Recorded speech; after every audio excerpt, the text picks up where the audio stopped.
Karena perkara gaji ke-13 nih teman-teman, seorang anggota polisi terduga membakar suami. Kok bisa terjadi ya? Nah, kalau begitu coba kita cek ya berapa sih besaran gaji ke-13 Polri tahun 2024 dan kira-kira apa sih yang menimpa sang terduga pelaku kok sampai harus melakukan tindakan seperti itu? Kalau begitu, yuk simak videonya hingga akhir ya.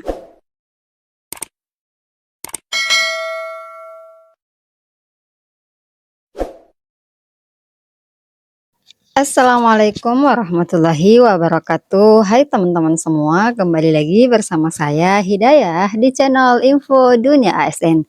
Dan kali ini kita akan membahas nih besaran gaji ke-13 polisi ya, karena baru-baru ini lagi viral terkait dengan anggota polisi yang nekat nih membakar sang suami. Dan kira-kira apa sih yang menjadi penyebab kok terjadi tindakan kriminal dalam keluarga polisi tersebut? Nah, langsung saja nih teman-teman, sebagaimana yang kita lansir dari salah satu media online nih teman-teman, CNN Indonesia ya, bahwasanya anggota polisi atau Polwan Polres Mojokerto yang nekat nih membakar suami. Ya, jadi kalau versi Hidayah nih menanggapi adanya pembakaran, jadi secara tidak sengaja ya membakar sang suami. Awalnya sih kalau Hidayah menangkap dari alur cerita atau kronologis kejadian, sebenarnya ini sang istri cuma sekedar mengancam saja karena terjadi baby blues pada diri sang istri, sang polwan ini, karena baru 3 bulan pasca lahiran, kemudian mempunyai anak bayi kembar, lalu mempunyai anak satunya lagi yang masih balita atau masih berusia 3 tahun. Jadi tentu rawan terjadi yang namanya baby blues nih teman-teman. Jadi karena lagi emosi nih teman-teman, ada banyak pikiran ya yang dialami oleh sang istri atau sang polwan ini. Kemudian terjadi suatu masalah lagi karena sang suami nih kedapatan isi ATM yang tersisa Rp800.000. Tadinya adalah 2.800.000. Kemudian setelah ATM dicek ternyata tersisa 800.000. Akhirnya memuncaklah emosi sang polwan ini. Seperti itu. Nah, akhirnya ia pun menelpon sang suami dalam keadaan yang emosi. Nah, jadi langsung saja nih kita cek besaran gaji ke-13 untuk polisi ya. Di sini ada list gaji Polri terbaru teman-teman. Yang pertama kita lihat untuk golongan pertama atau tamtama. Jadi ada tingkatan pangkat ya untuk polisi juga, mulai dari Barada atau Bayangkara 2, kemudian ada Baratu, Baraka, Bribda, kemudian Apriptu, kemudian Apripol atau yang biasa dikenal Bripol, Briptu, Bribda. Nah, kisaran gaji itu sekitar 1.775.000 hingga 3.197.700 rupiah. Nah, ini untuk golongan tamtama ya teman-teman, atau golongan pertama. Kemudian golongan kedua ada Bintara. Nah, golongan Bintara pun ada tingkatan pangkat mulai dari Bribda, Bribtu, Brikpol, Bribka, Aibda, dan Aibtu. Nah, kisaran gaji itu adalah Rp2.272.100 hingga Rp4.355.400. Jadi paling tinggi gajinya itu adalah 4 jutaan teman-teman. Kemudian golongan ketiga ada perwira pertama. Jadi pangkatnya ada Ibda, Ibtu, kemudian AKP. Jadi paling tinggi itu AKP, di mana AKP adalah Ajun Komisaris Polisi.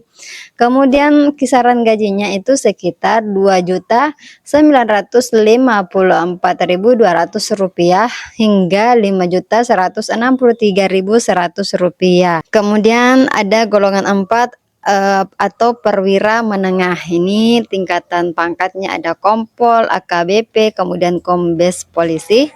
Perkiraan gaji dari Rp3.240.000 hingga Rp5.663.000. Kemudian pangkat tertinggi itu ada golongan 5 atau perwira tinggi, yang mana pangkatnya ada Brigjen, Irjen, Komjen, kemudian Jenderal Polisi. Jadi tingkatan paling tinggi teman-teman adalah Jenderal Polisi atau golongan 5. kisaran gaji ya adalah 3.553.000 sampai dengan 6.405.500. Nah, namun ini tentu masih sebatas gaji pokok teman-teman ya.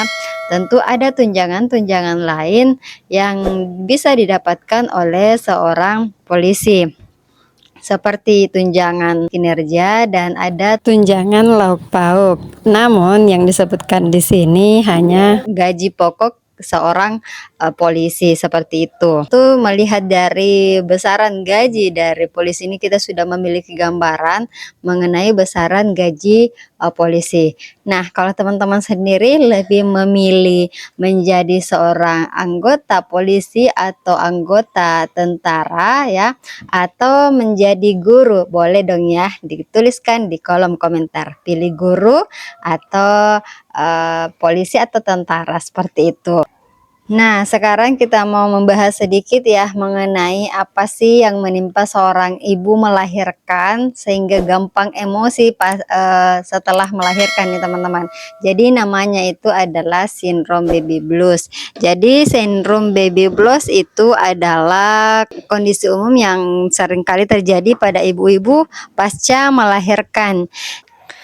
Nah, baik, jadi kita sedikit membahas ya mengenai apa sih yang menyebabkan wanita atau poluan tadi ini sehingga tersulut emosi nih. Jadi namanya baby blues teman-teman. Jadi baby blues ini seringkali menyebabkan kondisi seperti mudah merasa panik, cemas, mudah lelah dan letih, terjadi perubahan pola makan, pola tidur, serta sulit mengelola energi. Dan salah satunya tadi juga adalah gampang emosi nih teman-teman.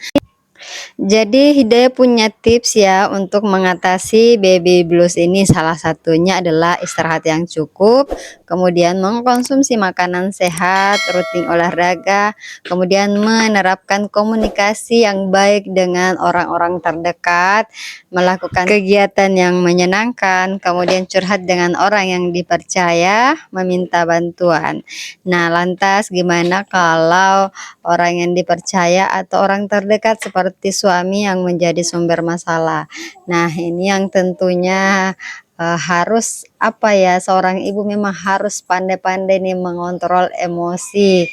Nah, seperti itu. Jadi memang seorang ibu yang pasca melahirkan harus bisa mengontrol emosi agar tidak terjadi hal-hal yang tidak diinginkan seperti apa yang terjadi oleh poluan dan suaminya yang juga seorang anggota polisi, seperti itu teman-teman.